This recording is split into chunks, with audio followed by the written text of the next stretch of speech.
欢迎电视机前的观众朋友走进天津卫视的大型情感节目《爱情保卫战》。先让我们来看看今天我们情感疗愈团的老师们都是谁。大家好，我是于波红。从爱情走进婚姻，爱情依然是婚姻的润滑剂。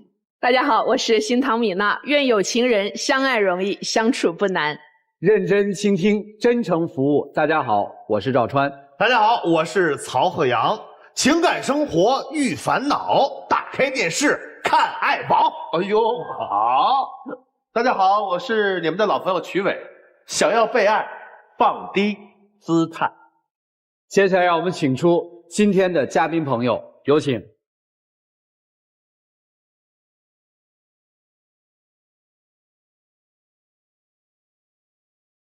本期第一对情感嘉宾，孟先生37岁，来自辽宁，厨师长；赵女士33岁，来自辽宁，客服。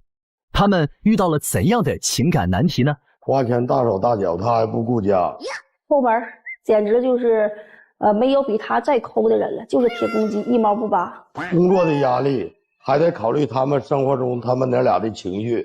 婚姻生活给我带来了更多的是无奈。欢迎哈！你好，主持人老师。我今天主要是跟我老公吧，我俩结婚5年了，但是我从来在他身上就是感觉不到这5年当中他给我的任何陪伴。如果说他还愿意说坚持我们俩这段婚姻，我想让他从外地回来，一直陪伴在我身边，不想让他继续去外地工作了。你们异地多久了？我们俩从认识那天将近5年的时间，一直都是异地。哟，那怎么认识的？给我们讲讲吧，这5年。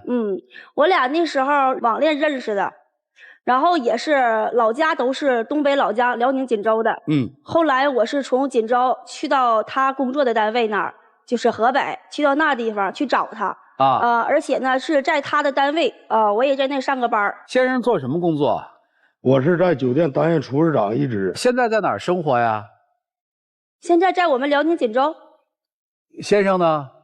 我在保定。后来就是我们到了谈婚论嫁的时候，我回到了老家。为啥回老家呀？中国有一句老话说得好，落叶归根，而且我们是双方父母一直都是在这儿。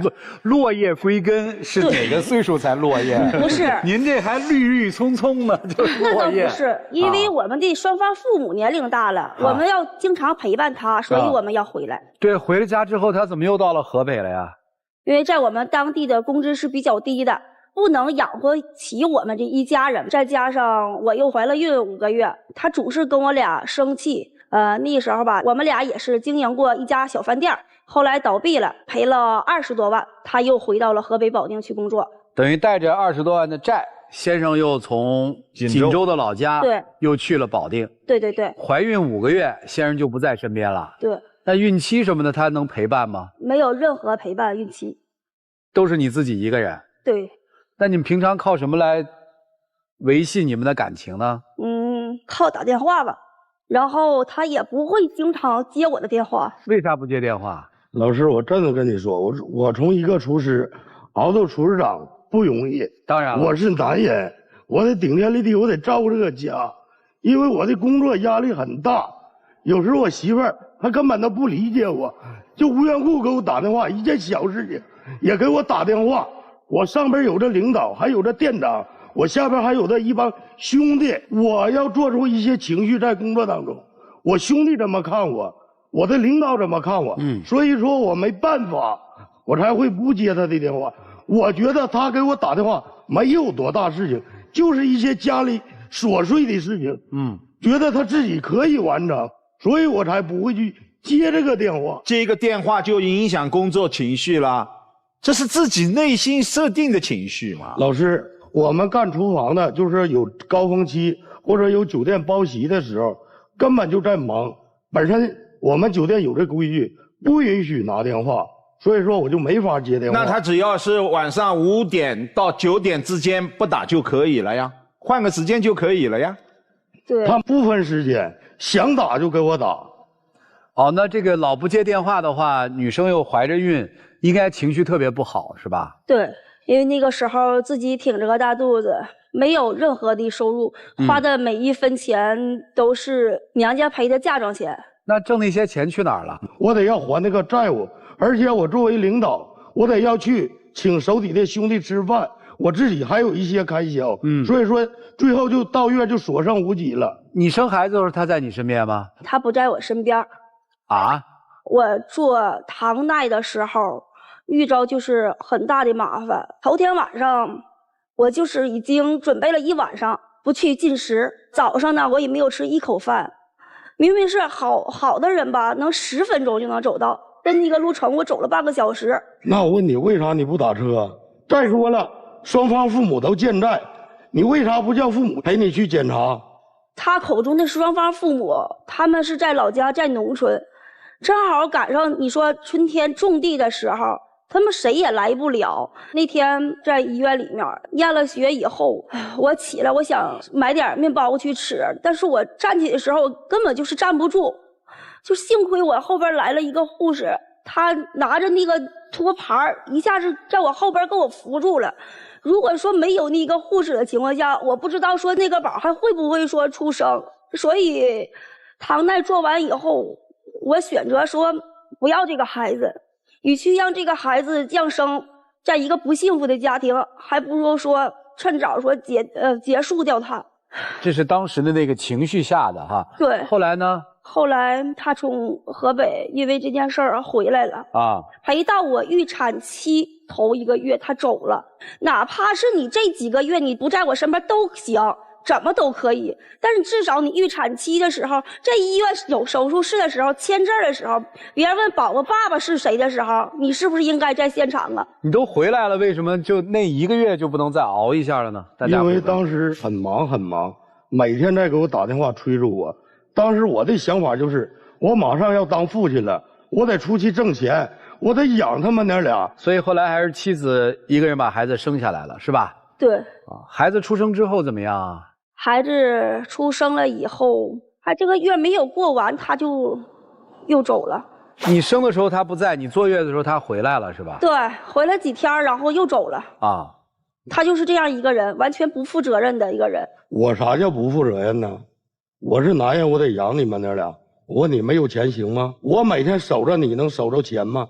你告诉我。不是，咱别老钱的，但是没钱确实也不行。是啊。这么忙活，给家里给钱了吗？寄生活费什么的了吗？有吗？有，1个月给我们娘俩3000块钱。3000是占你工资的多少？30%。但是老师，我想澄清一下，在我们锦州5线城市，一个人的人均工资就是2000多。我觉得3000块钱足以够用。你已经跟他算好了，反正多的不给，全部留在自己身边。我得还债呀。3000块钱，我不知道他够干啥的。怎么就不够？孩子吃奶粉、纸尿不湿，我们小时候还用纸尿布呢，对不对？还有我喝大米粥长大的，一样长这么大。不是先生，我问个问题啊，1个月挣1万是吧？对。你把那个分配比例，有给家用的，有还债的，还有自己用的，你分配比例是什么？30%给我媳妇儿和孩子生活费用，家用。对，50%还债。哦。20%就说留给自己用，在家就说跟兄弟偶尔喝点儿。这个现在孩子是4岁了是吧？对。那你在做什么呢？我没有工作，我是一个全职宝妈，我又做了一份兼职，靠现在自媒体卖了一点衣服、服装。哦，那您现在就等于是线上的主播，销售服装的主播，对，是吧？也算是吧。然后在家里带孩子，挺不容易的哈。对啊，因为我想赚一点生活费，给孩子补充一下。别的小朋友有的，我也想让我的宝宝也有，因为3000块钱根本就不够孩子我俩用的。而且他这3000块钱，他要每个月他要去查账单，我需要跟他报账，我这钱到底是花到哪里去了？因为你从来就没有算计过买，你今天想起来随意的，今天我想买一个这个我就买了，明天我想起买这个我又买了。他买了哪个不应该买的？今儿买件衣服，明儿买件化妆品，我觉得没有必要。难道说一个女人，我这整个孕期我没有穿过一件好看的衣服，我不适合买件衣服吗？不适合说买一点啥差的吗？我觉得咱们这样啊，就这种事儿叫过去时，就相当于人生的一个至暗时刻过去了，但是他在心里留了个伤疤。这个伤疤现在我们看到了，咱说说现在吧，现在怎么样？现在不是也在网上做主播吗？卖衣服吗？对，怎么样啊？日子怎么样？现在生活上还算比之前要好一点。宝宝想要的东西我能满足他。那什么方面你觉得不行呢？还是在异地，异地的关系是特别大，因为他完全不能照顾家里面。这个是比较严重的问题。孩子可能幼儿园会有一些活动啊，这个父亲老缺席，是不是也挺伤心的？我家孩子幼儿园的时候，所有的亲子活动都是我自己一个人，包括宝宝在学校被别人欺负说没有爸爸的时候，哭着回家找我要爸爸的时候，我不知道怎么去跟他说，甚至我会把他电话拨通，那头是占线的状态，要不然就是不接。爸爸在工作呀。是，你可以说爸爸在工作，但是爸爸不能永远都在工作，我没有办法去跟宝宝去解释这个问题。他有固定的时间回来探亲吗？比方说1个月一次，或者是2个月一次，有固定的时间吗？没有，他只有过年的时候他能回来。过年恰恰是酒店最忙的。你这个行业我很熟悉，我担任着浙江省餐饮业协会的顾问很多年了。厨师长最忙的是有一个时间段，但是也有空闲的一个时间段，上午他就很空，就没有客人的时候，一些食材准备不需要厨师长去干的呀，他忙就是忙在晚上5点以后啊。有时也是阴差阳错或者怎么的，给他打电话的时候，他也不接了。反正怎么说呢，我就是在忙，沟通的时间少，想去跟他沟通没有时间。那好，或者他在忙。晚上9点到12点休息了吗？我睡觉了，我累了一天，我要睡觉啊。所以你觉得你妻子累吗？做直播我感觉不是很累。哦，他不累，对，你累，那他带孩子累吗？带孩子送幼儿园了，能累什么样啊？无非就洗洗衣服，让洗衣机里扔，什么都不用，对不对？家里的老人不需要照顾吧？不需要啊。其实我是想让他回来，但是我婆婆总是和我说别让他回来了，毕竟有一份稳定的工作不容易，让我支撑着这个家。他在外边是过得顺风顺水，家里的一切他都从来都不去管。包括说他父亲生病，所以你在家里的苦他完全是体会不到的，对吧？他完全体会不到，对吧？孩子还会经常的闹点小病小灾，也得妈妈带着陪去医院，对吧？对。你带过吗？我没带过呀。你们家孩子是刚做的，从来不生病啊？是生病，但是你说他有直播那个时间，他照顾照顾我闺女好不好？为啥非得要直播？你为啥非得要当厨师长？我得把我自己的提升。既然有句话说得好，不想当将军的兵不是好事。人家也想当将军啊。他那叫当什么？他就直播卖衣服，而且卖的那个衣服都非常便宜，有什么发展空间？你有什么发展空间？我的发展空间很大。啥大？而且我们酒店的墙景会很强很远。我帮你算笔账，好吧？闺女儿4岁，在闺女儿5个月的时候离开的家。对吧？按照您的说法，您是50%的工资是还债，这样已经4年了，满打满算4年了。1个月还5000块钱的债，1年是还6万，4、6、24万，这个债不是应该偿清了吗？啊，对呀，对吧？你可不是吗？对呀，50%嘛，1万块钱嘛。当初他要不逼着我，让我回家结婚，我不可能开这个店儿。开这个店其实他知道是25万，我自己管朋友借了将近50，不到60打不了。他不知道的是吧？他不知道，不想让他跟我背负这么大的压力，而且没有这个50万、60万的债务，我不可能回到酒店盲目的跟酒店签了一个霸王条款，没有休息，没有节假日。他理解过我吗？你知道我在这个酒店看。被人约束，这幕后的辛酸、苦泪，哭过、喊过，我闹过，甚至我看到我女儿相片晚上，我自己流泪。他理解过我吗？小梦，这个你为什么不跟他说呀？我不想说，我是男人，我要顶天立地，我就想把这个债务还完，挣个10万8万的，回到家跟他过老婆孩热炕头的生活。可是他不理解我，他理解过我吗？您不说他怎么理解呢？他理解不了，你不说我们都不理解啊。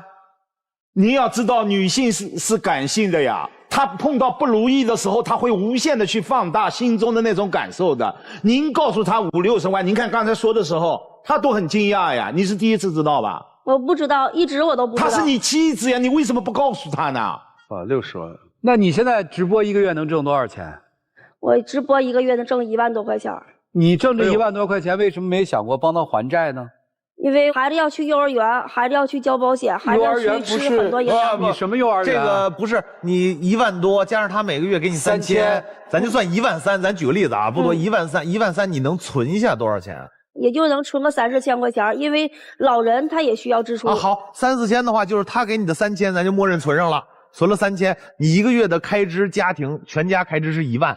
嗯，你老公知道吗？他大概也能知道。男同志知道吗？不知道。不知道，就是你们俩，我就只知道我给了他3000块钱，他用我这3000块钱来去生活，所以你们俩信息不对等啊。你强势，你也强势，你俩互相都不说，然后显得自己特别委屈。我这为了这家背多少债，我为这家我直播我挣多少钱，但是互相都不聊，谁也不会。所以2个人没有沟通嘛？没有沟通啊。对呀，你老婆挣多少钱，你知道吗？不知道，然后他，你问过吗？没问过。您主动告诉过他吗？我为啥我要告诉他？哎，他是你丈夫啊？哎，他是我丈夫啊，他也没告诉我他欠这些钱呢。我问一下，就是你每个月，咱就算每个月挣1万的时候，你是不是心里头，你对他的态度就应该是这钱是我自己挣来的？对呀，我想怎么支配我就怎么支配。对呀，但是你每个月该给我的3000，你必须得给我。那不就是你的责任和你的义务吗？然后他也不知道你挣多少钱，这会儿他觉得每个月给了你3000，你这会儿买衣服，哪怕买个化妆品，哪怕它再便宜，你这会儿都觉得我就给你3000，你还从3000里挤出钱来买化妆品、买衣服，所以我不开心，是这意思吧？对，那说白了就是这是一对离异夫妻啊，抚养权在女方那儿，女方抚养孩子，老公给个抚养费，对，没有情感的沟通，没有任何的交流。我是前妻，我关你什么事？我干嘛要告诉你我现在多少收入啊？可是问题上在法律上面他没有离啊，不是没有离的话，都有相互都有知情权呀。女生今天来是说不结束异地，我们就分开，对，是吧？对。这个男生今天跟他来目的是什么呢？我就想把我们之间的误会解除，所以都难受，2个人心里都特别难受，能够理解，也能够了解哈。婚姻是什么？婚姻就是夫妻共同去面对生活的温暖港湾。温暖的时候是因为幸福，但是在这个港湾出现磨难、不如意的时候，更需要的是相互去面对。刚才妻子的一句话突然让我的心凉了一下。面对自己的丈夫背负着这么沉重的债务，这个债务他不是为了自己，当年也是为了这个家更好。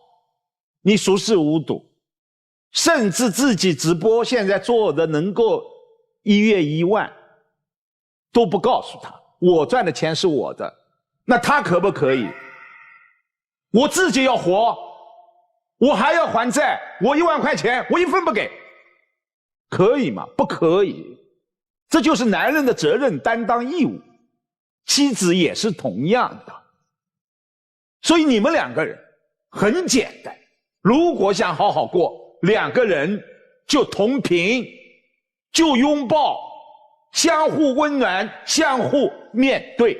李娜老师，在怀孕的时候，老人也不在身边，对吧？那为什么不能够自己到丈夫所在的城市租一个房子，和丈夫近一点呢？因为在外边租房子是太贵了。你们不是在哪儿保定打工吗？对，所以保定的房租没有那么贵啊。不贵。它不贵的话，我也需要1日3餐，它也不如在老家。在老家，你不是说没人给你做1日3餐吗？不是他们都农忙回去干活去了，你自己不是得一个人去产检吗？对。所以也没有人管你1日3餐啊。如果你跟他住在一起的话，你的丈夫只要中间休息的时候，他都能回到家来，他依然可以陪伴你和孩子。而且孩子现在如果去了幼儿园，可能在小朋友在幼儿园期间，你就能直播，你丈夫闲暇回来的时候还能帮忙搭手做一个家务。你怎么从来没有想过投奔呢？因为投奔不了他。为什么？因为父母都在这边，还有就是这边的花销会小一点，至少住的房子是自己的。就只是说用一点说生活上的开支。所以并不是你的丈夫选择了事业，选择了挣钱，抛下了你们，而是因为你也觉得更加安逸的生活更适合我，我也不愿意放下我安逸的生活去跟我的丈夫在一起啊。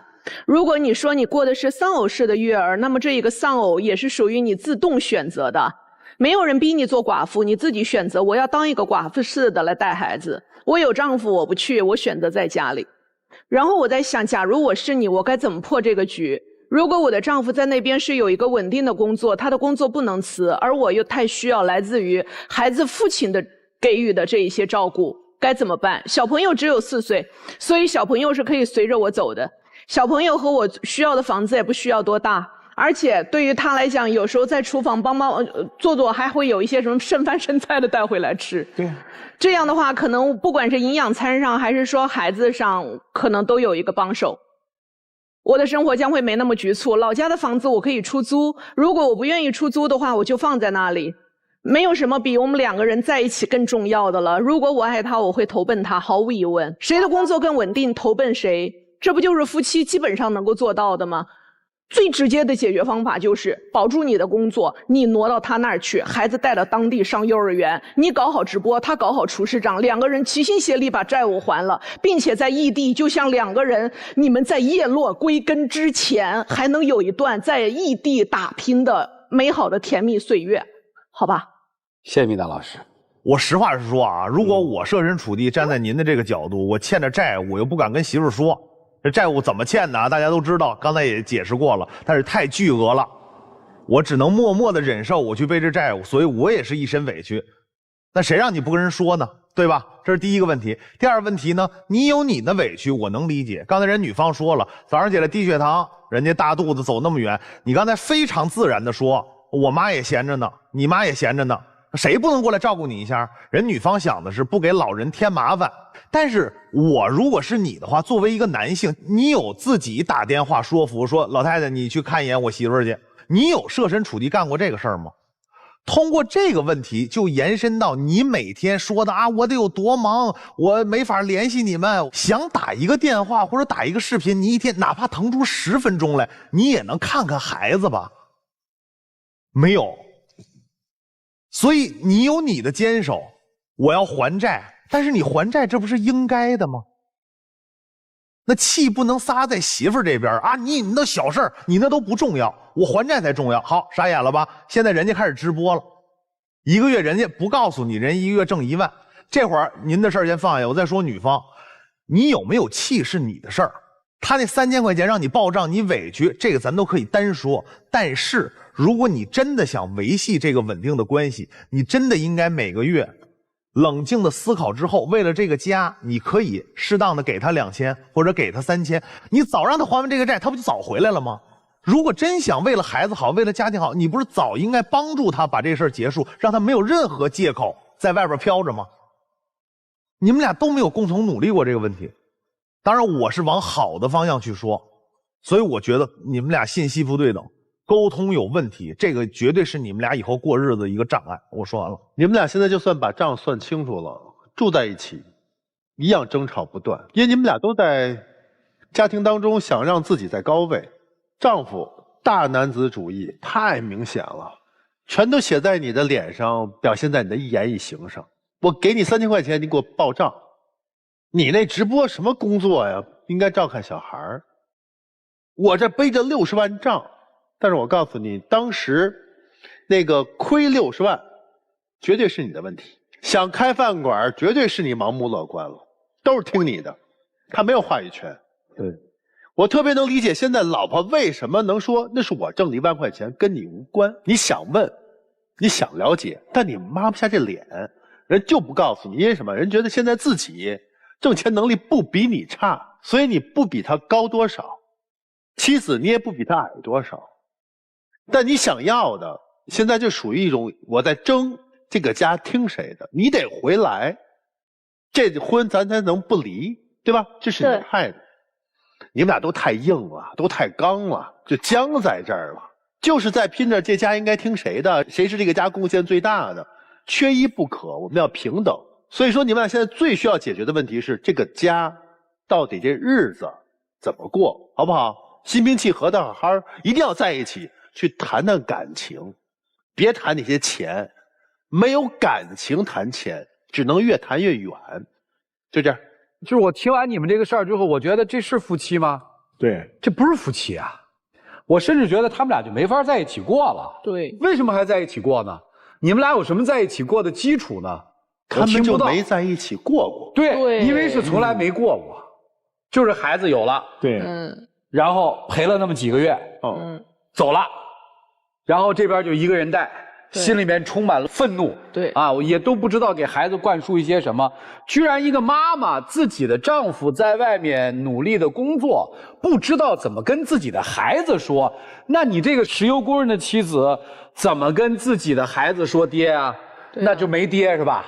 这是不是其实我们把生活里面特别平常的一些事情做了一个自我放大，因此就变成了现在你们就属于现代的壳中人，你们自己包在了一个意识的壳里，你在顾影自怜，爷们儿多辛苦，爷们儿活该你欠债了，欠债还钱天经地义，活该你笨，你不认真看那个合同，你病急乱投医，你智慧不够，不是说我落井下石。你想我说的对不对？你换个角度想，对不对？对，你们从来没有想到说为什么婚姻会变成了这样，你们想过吗？因为你们一直生活在抱怨里，抱怨对方，抱怨自己的命运不济。先生小孟其实心里面挺决绝的，他根本不爱这个女人。对呀，你甚至心里面觉得我娶了她，我倒了霉了，我欠了这么多的钱，有还是没有？有。好，你承认了，其实挺好的。他坦诚嘛，对，就这样。你第一个问题是你不爱这个女人了，现在。第二个问题，我是在质疑你爱不爱你那闺女。闺女我指定是爱的，那是我亲闺女。没有什么接触啊，怎么能爱？老婆不也是你的亲老婆吗？没有那个陪伴，怎么能有爱？所以咱们不欺骗自己，也不欺骗对方。我现在其实特别想问妻子一个问题。他真的回来了，你们这日子就真的过好了？过不好。你们能在一起过好这日子吗？我也不知道能不能过好，对吧？所以其实就这么个事儿，供你们参考啊，供你们参考，一定要冷静下来。你们的问题不是现在不是异地的问题，他们没有感情基础，挺有代表性的。你们自己好好考虑考虑，好好想一想，好不好？我们供你们参考啊。两位请坐，我们请这对夫妻来，有请啊。本期第二对情感嘉宾秦先生29岁，来自吉林，个体；李女士36岁，来自吉林，职员。他们的感情出现了什么样的问题呢？精彩节目稍后继续，精彩节目马上开始。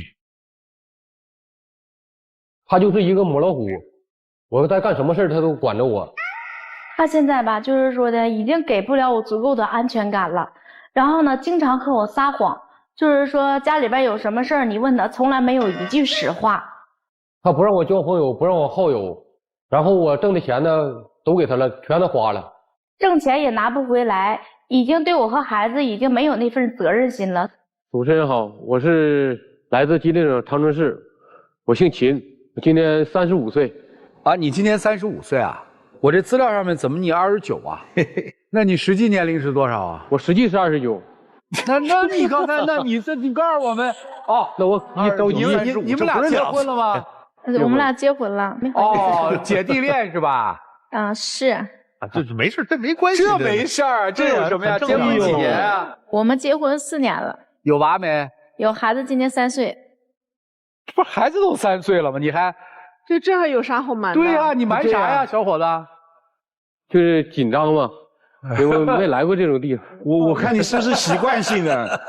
没事，行，来，我们听听今天是妻子要来的是吧？是我要来的。为什么来呢？就是吧，我现在觉得他现在给不了我足够的安全感。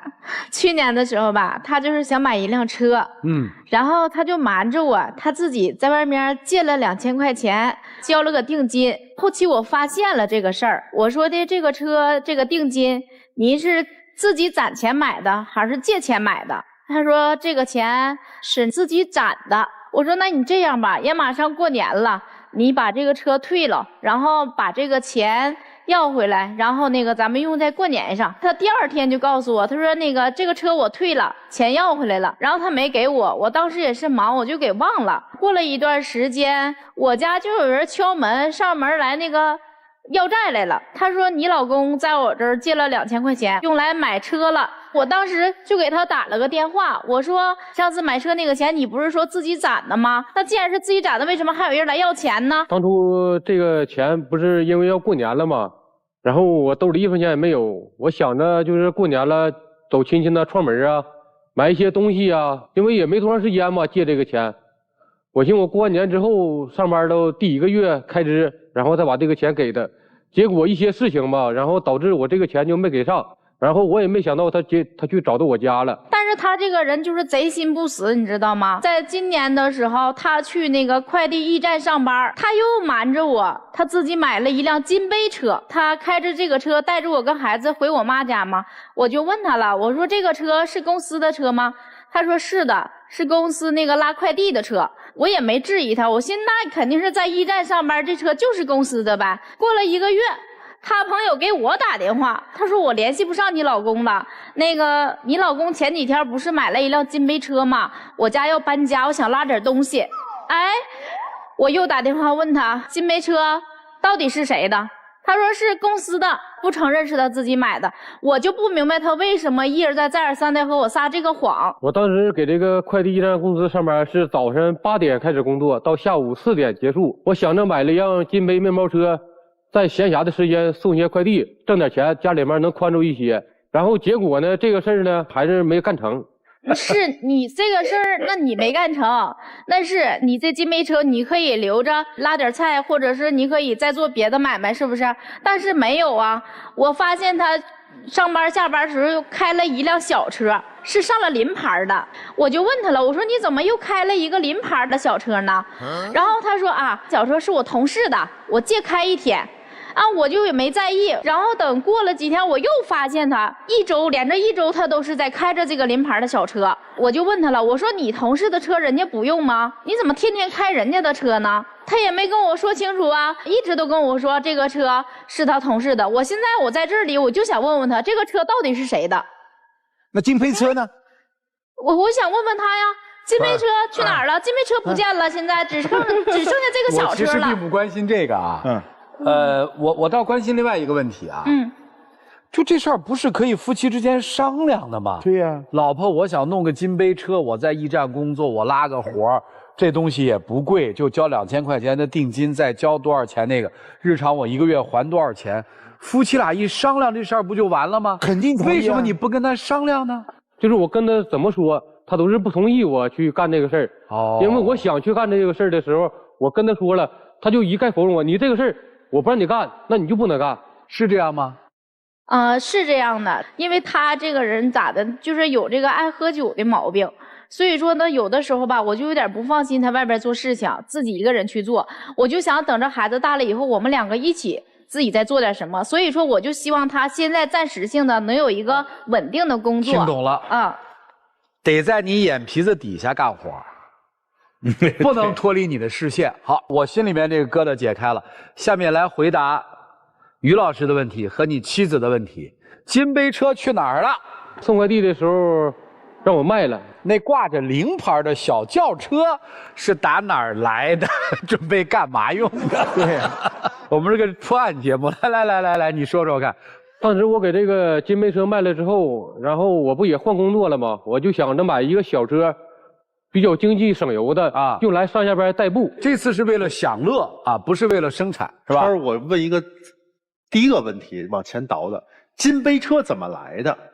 金杯车是在快递公司的时候，在公司买的。钱谁买的钱啊？就是从工资里面直接扣去一部分，然后我在用这个车干活的时候又挣一部分，然后去交这个车款。几万块钱？不到2万吧，1万5。你的工资是都上交吗？去了我那个车扣的，我全给他。那你工资到底多少钱啊？我工资是5500。那妻子没有发现他每月应该上交5500的，突然某几个月少交啊？他只给我2000块钱。而且这2000块钱还是用在还房贷上了。就是包括我家现在孩子上学的园费都是我自己做兼职挣来的。好啊，所以说我现在我就觉得他就是说现在跟我撒谎不说，然后就是说在生活里面呢，就是说他挣的工资也拿不回来。是没搞明白小车从哪儿来的？就是没回答呢。小车从哪儿来的呀？他买那个小车，当时他跟我说了一嘴，他说不到1万块钱吧，好像是。然后他的工作也换了，对吗？对，工作也换了，工作换了也一样在和我撒谎。最开始他说他是在物流上班。然后我心里就质疑他了，我说那个咱俩发个视频。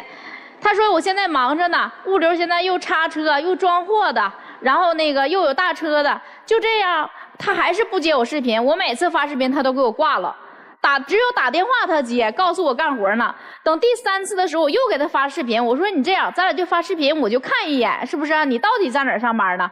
结果他真的接了，他是恨不得他跑出2里地去接这个视频，你知道吗？然后我就问他，我说你不是说你旁边有这个叉车又有大车什么干活的这些作业吗？我说肯定得有声啊，你让我看一眼呗。哎呀，他说你看啥看呢？那有啥看的呀？完了就这样，我突然间从他那个手机里边就看见后边有一个彩钢房，上面标志着那个二手车那几个字儿。我就问他了，我说那物流公司怎么会有二手车这个几个字呢？啊，他就说了，啊，那个物流挨着二手车。然后我说你这样，明天你上班的时候，我跟你去溜达一趟呗，我去看一眼。然后那个他就这么跟我说，他说那你要去，我就是班我就不上了，我就在家待着，我啥我也不干了。我就不明白，你说你在哪儿上班，你在哪儿工作，你完全跟我说实话，是不是？但是他就是不说实话。为什么呢？怕什么呀？男人都好面子嘛。你说我在哪个地方工作，我只要是一告诉他地方，他去了他就直接问老板。啊，我家男人在你这嘎达是在你这工作吗？一个月挣多少钱呢？早上几点下班啊？晚上几点下班啊？或者是有没有休息呀？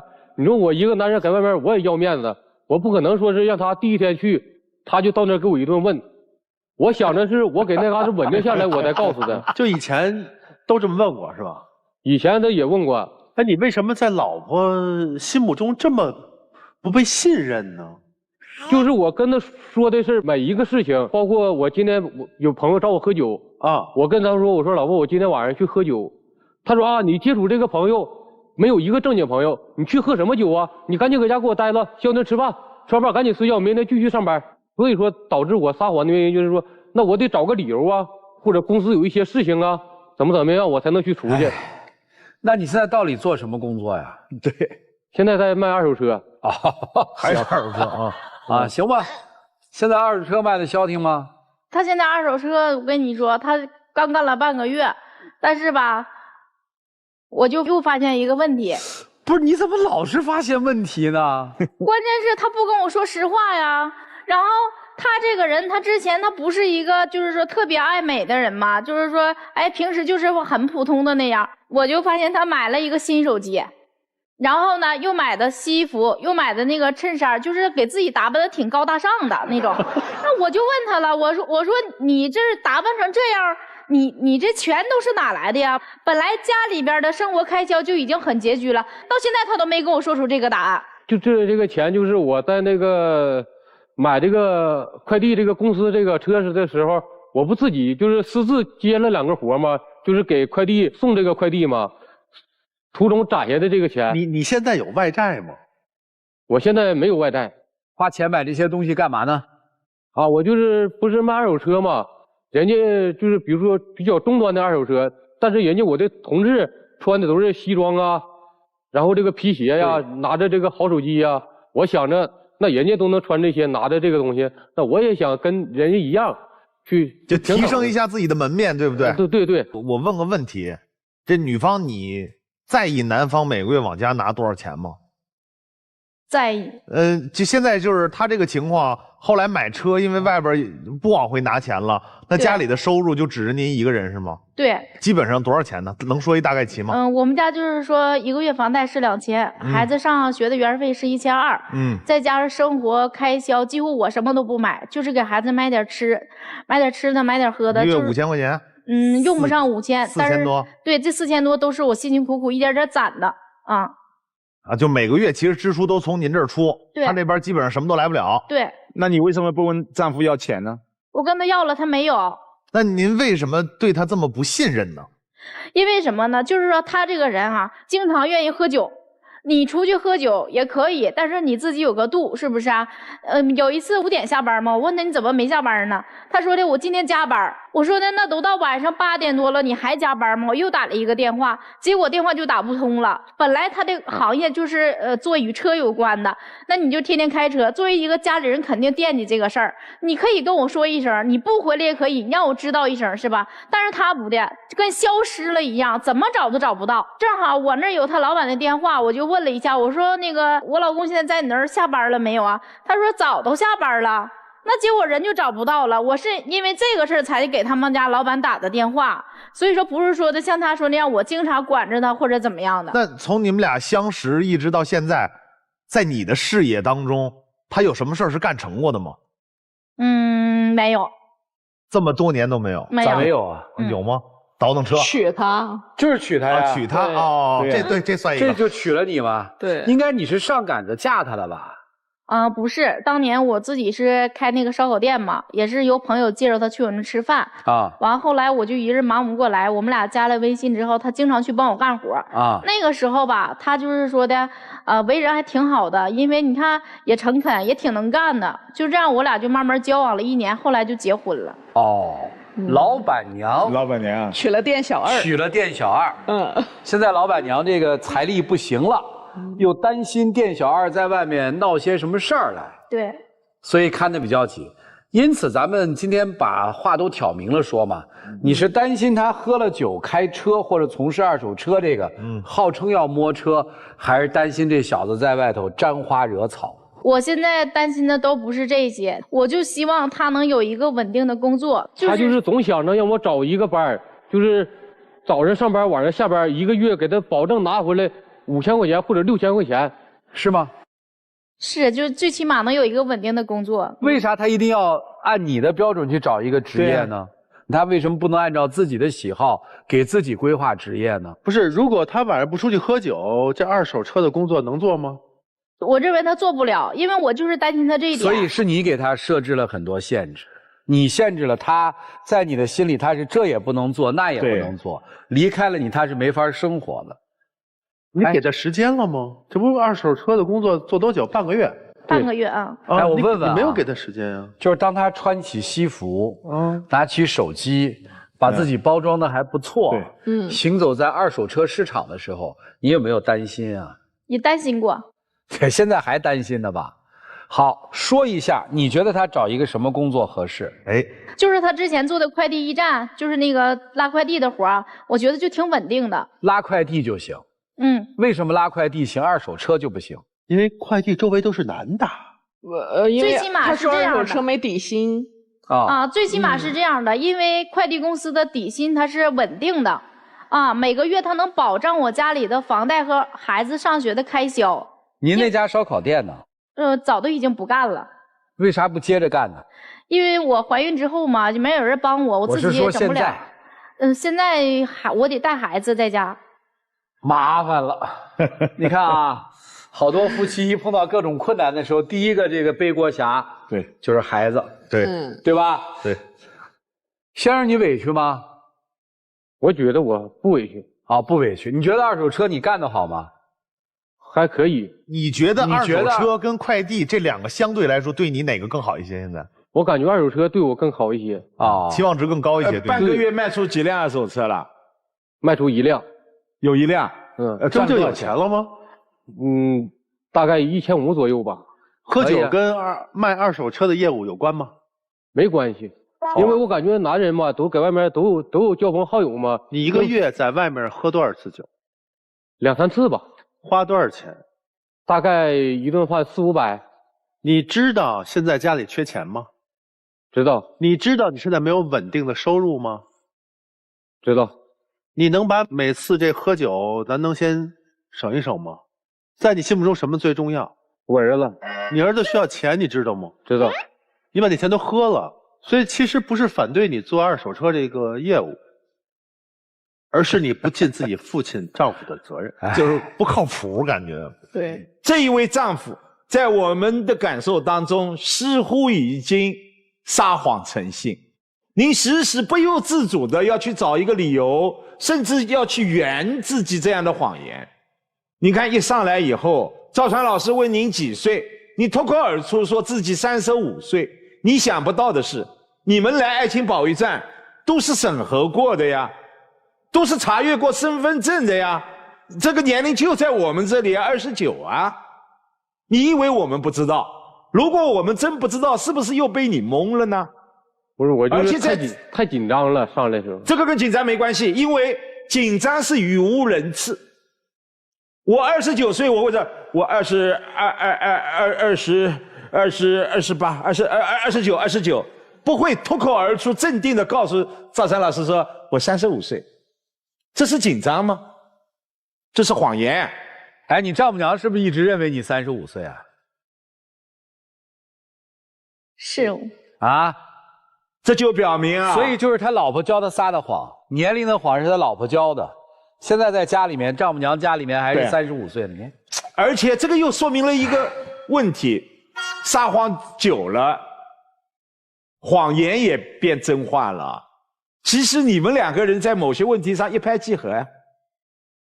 只不过你现在突然发现，面对自己丈夫的谎言，你已经难辨真伪，甚至他的谎言会危及到你们的婚姻和家庭了，你控制不了了。所以你把他带到这里来了，是到了这样的一种状况，两个人好好审视一下，也反思一下这段婚姻何去何从，尤其是妻子，你要做出个决断了。谢谢。我是觉得这个婚姻还没有那么糟糕，丈夫可能现在的撒谎成性有一部分还来自于自己老婆提前给他打的底。你要知道，让一个人一上来在年纪上，而且是对亲近的自己的岳父岳母一家，永远要记住我是35岁。那么其实要对于他来讲，他要虚构多出来的这么6年人生啊，这6年人生里头有很多话他都是得左想右想才能答。比如你哪一年毕业的，不好答吧？你哪一年参加工作的，不好答吧？你工作多久了？这一些对于他来讲，每一个问题都成了，因为我35，所以我需要重新考虑我的人生，我的身份。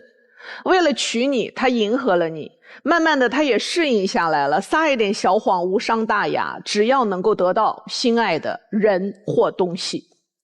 当年为了得到你，他愿意配合你撒这个小谎，后来他为了得到车，他也愿意在你面前去撒一些无伤大雅的小谎，因为他觉得我没有伤害别人，我只是为了得到我想要的东西。怎么样可以让自己的丈夫少撒一点谎？那就是给他的环境宽松一点呗，跟对小孩一样。小孩如果知道我今天打碎了花瓶可以不挨骂，我就不会把这个打碎花瓶的问题推给小猫了，对吧？你的丈夫没有那么糟，是在于虽然他挣钱不多，但是他真的在努力。你只能说他努力的方向和努力的这一个坚持的持久度可能不够，或时运不济，但他真没闲着。眼下你虽然看不惯他卖二手车可能需要有的一些造型啊，和那一个包装出来的人设，让你觉得没有安全感，但是他迄今为止没有做任何让你觉得有被分寸的事儿。他没有男女问题，对吧？对，没有。他也没有在外头给你裹出一个巨大的债务，所以这就是为什么我刚刚老是去盯车的价格，我好害怕他在外头欠巨债呀。就像咱踏实的哥哥，强中强的哥哥，忽然爆出来了一句叫做我欠了60万，你说你咋办？对不对嘛？眼下如果二手车就是他的人生趣味，他也的确爱这个，万一他可以做出一些名堂呢？咱不如就给他一个宽松的环境，看他发展吧。对于你们两个人的未来，我不觉得说，就像于老师觉得那么样的悲观，需要重新审视这段婚姻。早年既然您都做过他的老板，考核过这一个人的，不管是手脚的麻利度，做事情的踏实程度，我相信您已经有过多方位的考核。而刚刚他脱口而出最重要的人是他儿子的时候，他脸上是有一丝幸福的洋溢在那里的。所以努力一下，这个婚姻应该能救的。您刚才有一句话，其实我不是特别认同。他一说有个朋友约喝酒，你上来第一句话就是这人大概其那意思，这人不靠谱。你跟他喝什么酒？你给我老实在家待着去。就是我是觉得你老是直接否定他，你不知道这个朋友对他是什么意义。就说一个最小学的话，就是你得让雏鹰展翅翱翔一下吧。他老在您手底下干什么都否定，干什么都否定。我是觉得时间久了，您会越来越看不上他。随着年龄的增长，他越来越没有社会经验，越来越没有跟人沟通的方式，除了喝酒什么都不会了。我是觉得以后这个障碍会更大。我觉得他是怕这雏鹰啊，翅膀硬了，对，好了，飞走了。我问你，你是他老婆还是他老板？老婆。但曾经是两个角色并存的。对。你需要一个人给你安全感。是。你其实不太放心他有可能在二手车市场碰到那些异性的，甭管是同事还是客户。也有这因素。你老公挺喜欢车的。如果一个男人做着一个自己感兴趣并且擅长的职业，是一种幸福。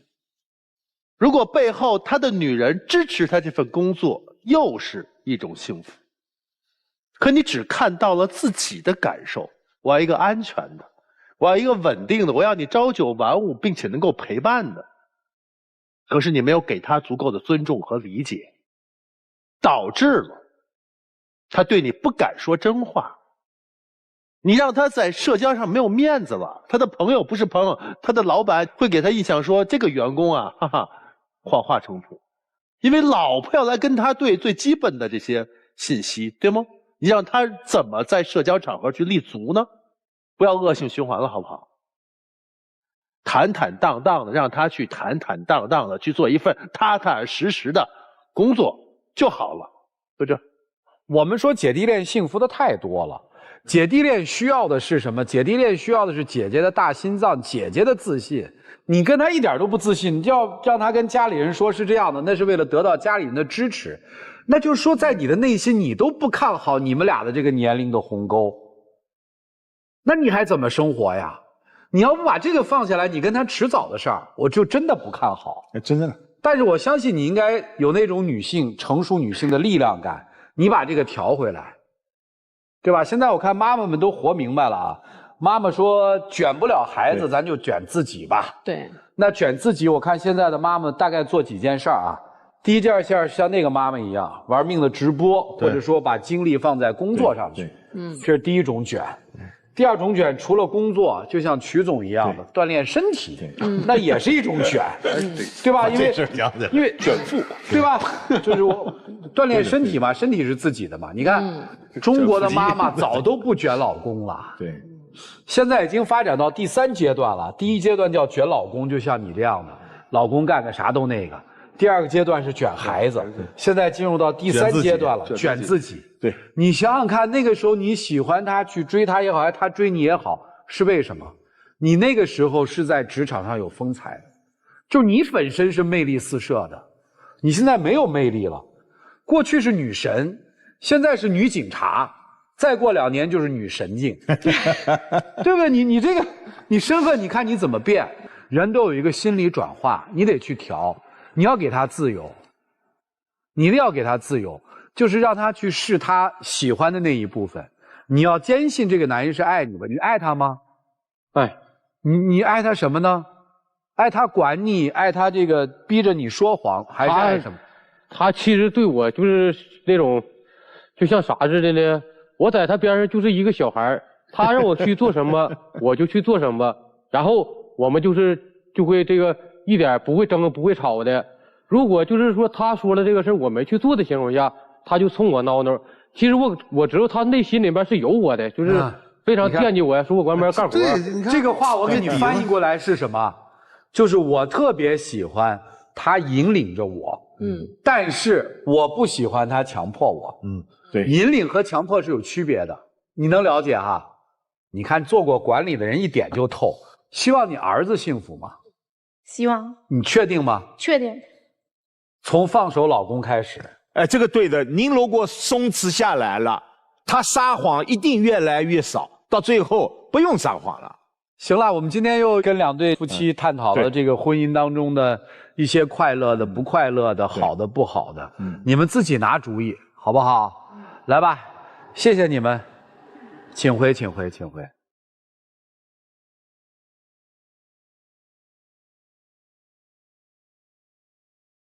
好了，电视机前的观众朋友，欢迎通过金云 APP、天津 IP 网络电视万事达手机客户端收看本期节目内容。咱一对儿一对儿的说啊，先说第一对儿，分居4年的这对夫妻，会一起出来吗？肯定出来，肯定出来，我也认为出来，也不好说。因为什么呢？刚才已经说破了，说透了，都明白了。但是一想到有那么多的债务，说不定女方不出，不能，肯定出来，出肯定出，因为他坚守的这一切，你看他委委屈屈的，两个人都委屈，然后两个人还都闹别扭。咱是说啊，可能分居时间是特别长啊，但是两个人所付出的这些委屈跟努力，全是为这家。我觉得说破无毒还是会出来的。好，看人自己怎么选吧。好，请开门。精彩节目稍后继续，精彩节目马上开始。看人自己怎么选吧。好，请开门。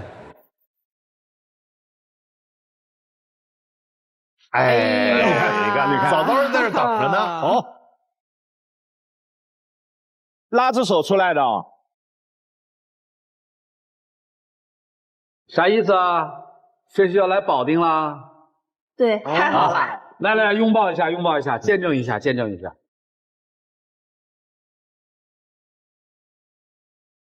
总得迈出这一步。对，请亮灯啊，就去保定呗。对啊，那就行了。太好了，祝你们幸福。对，都非常努力，为了这个家，所以希望你们把感情重燃起来。好，老师，我想就是说，刚才你们这几位说了，我感悟挺深的。我想工作再忙，我要腾出多一些时间去陪我老婆，陪我孩儿。我想说，这4年我老婆在家也真的不容易。太好，行，挺好的。而且双方都看到对方的不容易，就更会珍惜，更会相爱。行了，好好的那个在保定生活着。对啊，共同努力，早还完早踏实嘛，对不对？对，早还完，说不定再来一个呢。对吧？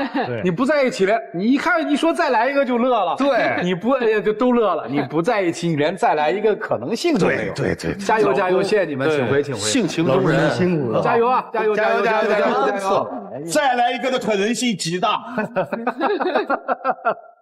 接下来我们就要看看姐弟恋了啊！结婚之后还要瞒着丈母娘真实年龄，他们能出来吗？肯定出来，而且也是牵着手出来。一定出来，他们还相爱的很呢。肯定出来，绝对跑不了，必须出来。你们说的都是废话，问你们了吗？真是，来，请开门。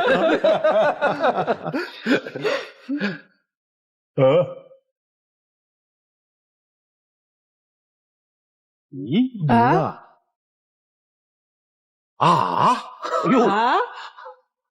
不可能吧？这是为哪？没有呀，没人啊。哎，不对呀，为啥呀？这不应该啊。不是，没搞清楚为什么呀？对啊，我们哪句话把他们说散的？不是我们说散的，弟弟肯定是没问题，弟弟一直姐姐也没问题啊。姐姐是哪方面突然觉得干二手车，让他喝酒？不是，都没有。不，他不想让他当小鹰，这只雏鹰就不应该飞上天。那也有可能，有可能，或者人就直接把老公拉走了，说咱俩回家就过日子就得了。对，咱也不出来了，就是给大家留下很多的猜想吧。就祝福他们，对吧？行了，这就是生活。总而言之，就是祝福，祝福每一个走进这个节目的朋友们。精彩节目稍后继续。精彩节目马上开始。电视机前的观众朋友，感谢您的收看和陪伴，我们下期节目再见。